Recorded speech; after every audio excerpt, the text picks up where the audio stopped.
Everyone, ఈ Saturday రోజు morning mini blog అండి. సో ఈరోజు బ్రేక్ఫాస్ట్కి అయితే వడ చేస్తున్నాను. అంటే ఈరోజు ఒడియాలకి ఏంటంటే మా అత్తగారు కొంచెం మినపప్పు నానబెట్టారు.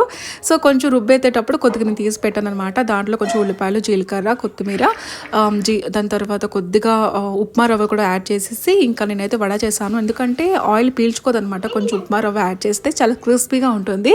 సో ఇక్కడ నేను వేడివేడి వడలు వేస్తుంటే ఒక్కొక్కరు తింటున్నారనమాట. ఇంకా మా ఏంటంటే కొంచెం త్వరగా ఈరోజు డ్యూటీ ఉందనమాట, సండే అయినా. సో తనైతే ఇంకా బయటన బ్రేక్ఫాస్ట్ చేసేస్తున్నాను, తను వెళ్ళిపోయారు. ఇంకా నేను మా అత్తగారు మా జున్ను అనమాట తింటున్నాము. నెక్స్ట్ ఏంటంటే చాలా క్రిస్పీగా ఉన్నాయన్నమాట. నేను నెక్స్ట్ టైం ఎప్పుడైనా షేర్ చేస్తాను. చాలా సింప్లీ అండి వడ చేయడం అనేది. సో నెక్స్ట్ ఇది సాటర్డే రోజు జాను స్కూల్లోనే ఒక గ్రాండ్ పేరెంట్స్ డే రోజు ఏంటంటే సెలబ్రేట్ చేశాను అనమాట. చాలా బాగా జరిగింది.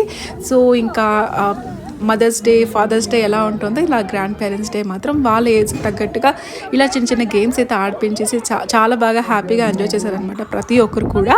సో చిన్న ఫొటోస్